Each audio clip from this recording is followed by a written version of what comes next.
জামাত ইসলামী যারা করে তাদের জ্ঞান অর্জনের মধ্যে এক নম্বরে তাকে মহান আল্লাহর পক্ষ থেকে প্রেরিত সর্বশেষ হিদায়াতের যে গ্রন্থ আমাদের কাছে সংরক্ষিত আল্লাহর পক্ষ থেকে যে হিদায়াত পবিত্র কোরআনুল মাজিদ, কোরআন অধ্যয়ন করা, কোরআন তেলাওয়াত সহি করা, কোরআনের আলোকে নিজের এবং পরিবার গঠন করা এবং সমাজ গঠন করার জন্য আমরা চেষ্টা চালিয়ে যাচ্ছি।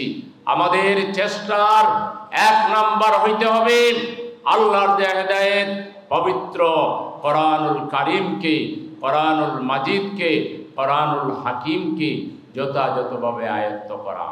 জামাত ইসলামী যে করবে তার কোরআনের সাথে মহব্বত উত্তর বৃদ্ধি হতে হবে। কোরআনকে বোঝার ক্ষেত্রে তার মধ্যে পাগল পারা মানসিকতা থাকতে হবে। কোরআনের প্রতি তার আকর্ষণ উত্তর বাড়তেই হবে যদি সত্যিকার বুঝে শুনে তিনি জামাত ইসলামী করেন। তাই বলছিলাম জামাত ইসলামী হলো ইসলামী জ্ঞান চর্চার এক নিখুঁত পরিকল্পনার নাম। জামাত ইসলামী হচ্ছে চরিত্র গঠনের, উন্নত চরিত্র গঠনের এক মজবুত কাফেলার নাম। জামাত ইসলামীতে আসার পরে যে লোকটা আগে সুদ খেত, মদ খেত, যে লোকটা আগে দুর্নীতি করার কোন অভ্যাস ছিল কিংবা কোনো বাজে অভ্যাসে অভ্যস্ত ছিল, জামাত ইসলামীর কাছে আসার পরে তার মধ্যে দূরতম কোনো বদ অভ্যাস থাকার সুযোগ এখানে নেই। একটা সিগারেট পর্যন্ত জামাতের একজন সমর্থক সেইটা পছন্দ করে না, সিগারেট খায় না। মদ, গাঁজা, ফেন্সিডিল, ইয়াবা অথবা আরো ব্র্যান্ডেড যেসব মানুষের মগজ নষ্টকারী যেসব নেশা জাতীয় জিনিস আছে, জামাত ইসলামের লোকদের সাথে এর দূরতম কোনো সম্পর্ক নাই। সুতরাং জামাত ইসলামীতে যে চরিত্র গঠন করতে চায়, সুন্দর মনের মানুষ হতে চায়, পবিত্র মানুষ হতে চায়, পবিত্র সমাজ চায়, তার ঠিকানা হচ্ছে বাংলাদেশ জামাত ইসলামী। জামাত ইসলামী সমাজ কল্যাণ, মানব কল্যাণ, দরদি সমাজ প্রতিষ্ঠা, ভালোবাসার সমাজ প্রতিষ্ঠা, ভ্রাতৃত্বপূর্ণ সমাজ প্রতিষ্ঠা, ভারসাম্যপূর্ণ সমাজ প্রতিষ্ঠার জন্য জামাত ইসলামী নিরলসভাবে কাজ করে যাচ্ছে। জামাত ইসলামী একজন ব্যক্তির থিঙ্কিং থেকে শুরু করে, চিন্তা থেকে শুরু করে, তার আচার ব্যবহার, লেনদেন, ওঠা বসা, আদব কায়দা সবকিছুকে সংশোধন করার জন্য একটা পবিত্র এনভায়রনমেন্ট এখানে আছে, পবিত্র শিক্ষা এখানে আছে। এখানে ব্যক্তিগত চেষ্টা আছে, পারিবারিক চেষ্টা আছে, সামষ্টিক চেষ্টা আছে। এখানে এমন একটা সুন্দর পরিবেশ আছে যা আর কোথাও আমরা দেখতে পাই না। সুতরাং উন্নত চরিত্র গঠনের একটা শক্তিশালী মজবুত দুর্গের নাম হচ্ছে, কাফেলার নাম হচ্ছে বাংলাদেশ জামাত ইসলামী। জামাত ইসলামী সমাজ সংস্কারের জন্য, সমাজ কল্যাণের জন্য এই যে এত বড় চাপ, জামাত ইসলামীকে কোথাও 2-3জনকে দাঁড়াতে দেওয়া হয়নি। স্বামী স্ত্রী একসাথে ভাতের টেবিল থেকে স্বামীকে স্ত্রীর হাত থেকে কেড়ে নিয়ে, সন্তানের হাত থেকে কেড়ে নিয়ে তাকে রিমান্ডে নিয়ে নেওয়া হয়েছে, তার হাত পা বেঁধে কোর্টে ওঠানো হয়েছে, জুলুম করা হয়েছে। জামাতের লোকেরা কোথাও দাঁড়াতে পারেনি। তারপরও ব্যক্তিগতভাবে, পারিবারিকভাবে, সামাজিকভাবে, ইউনিটের উদ্যোগে, ওয়ার্ডের উদ্যোগে, থানার উদ্যোগে, জোনের উদ্যোগে, মহানগরের উদ্যোগে, কেন্দ্রের উদ্যোগে 12 মাস 24 ঘন্টা মানুষের আত্মকর্মসংস্থানের জন্য, মানুষকে চিকিৎসা সেবা দেওয়ার জন্য, মানুষকে বাসা বাড়িতে তার যেসব কষ্ট রয়েছে, যেসব ওই সমাজের অসৎ লোকেরা সামান্য কাজ করে বেশি চার্জ নিয়ে মানুষের জীবনকে দুর্বিষহ করে তোলে, তাদের বিপরীতে জামাত ইসলামী সমাজকে সহজ করার জন্য, সমাজকে নির্জঞ্জাট করার জন্য, সমাজকে মানুষের বসবাসের উপযোগী বানাবার জন্য বহুমুখী সমাজ সংস্কার, সমাজ কল্যাণমূলক কাজ নিয়ে এই সমাজে কাজ করে যাচ্ছে। জনগণের দৃষ্টি আকর্ষণ করতে সক্ষম হয়েছে আলহামদুলিল্লাহ।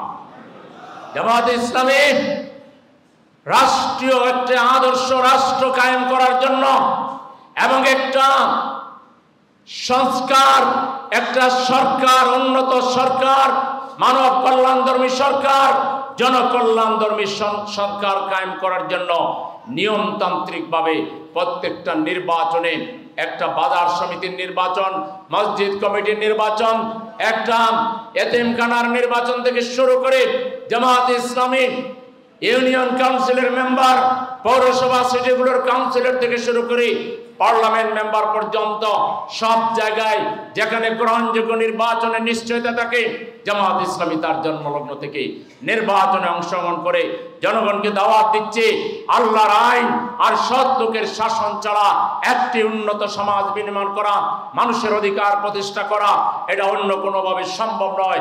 জামাত ইসলামী সেই নিয়মতান্ত্রিক চেষ্টা বারবার করে যাচ্ছে। জামাত ইসলামী ভোট কেন্দ্র দখল করা, ভোট রিগিং করা, মৃত মানুষের ভোট দিয়ে দেওয়া, জিন বুথ সেজে জিন বুথ হয়ে মানুষের ভোট কেড়ে নিয়ে রাতের আধারে ভোট কিনে কোন রকম ক্ষমতায় যাওয়া, এমপি হওয়া, মন্ত্রী হওয়া, এই দান্দাজ জামাত ইসলামের পার্টিতে না।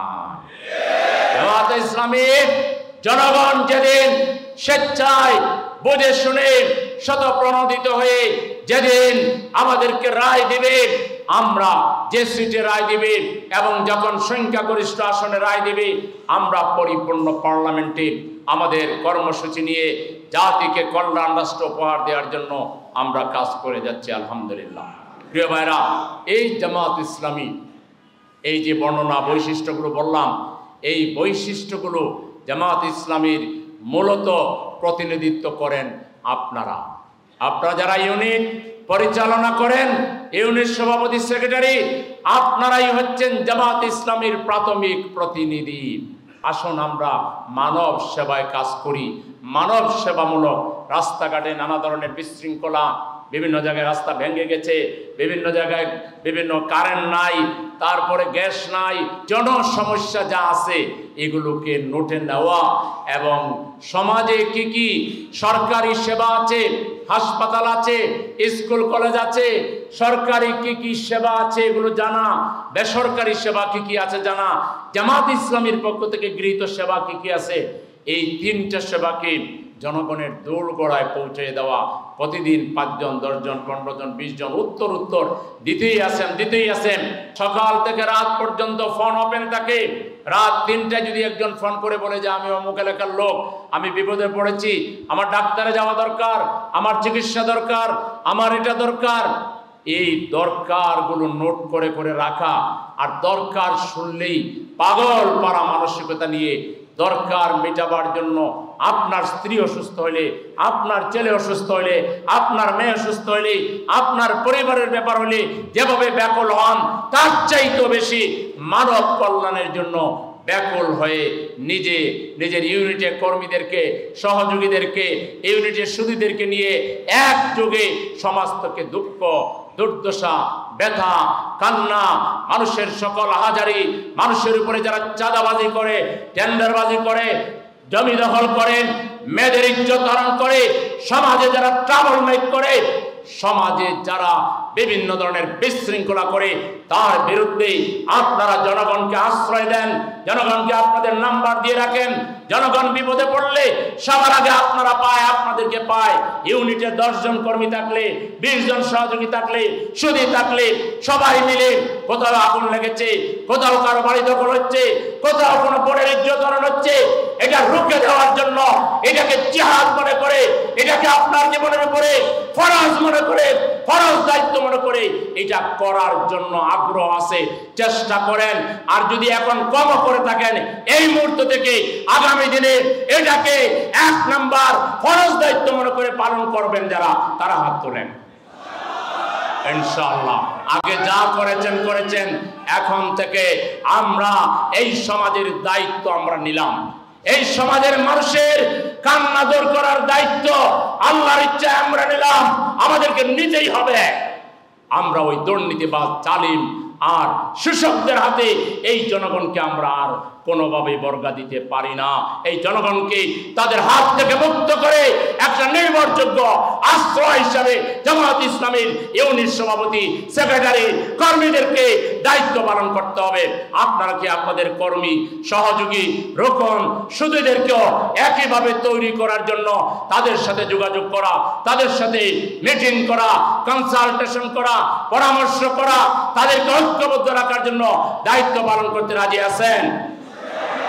তাহলে আমরা হব এই সমাজের বন্ধু, আমরা হব এই সমাজের মানুষের শুভাকাঙ্ক্ষী, আমরা হব এই সমাজের মানুষের অলি, আমরা হব এই সমাজের মানুষের সমস্যার সমাধান দেওয়ার জন্য সবচেয়ে অগ্রসর একটি কাফেলার নাম ইনশাআল্লাহ।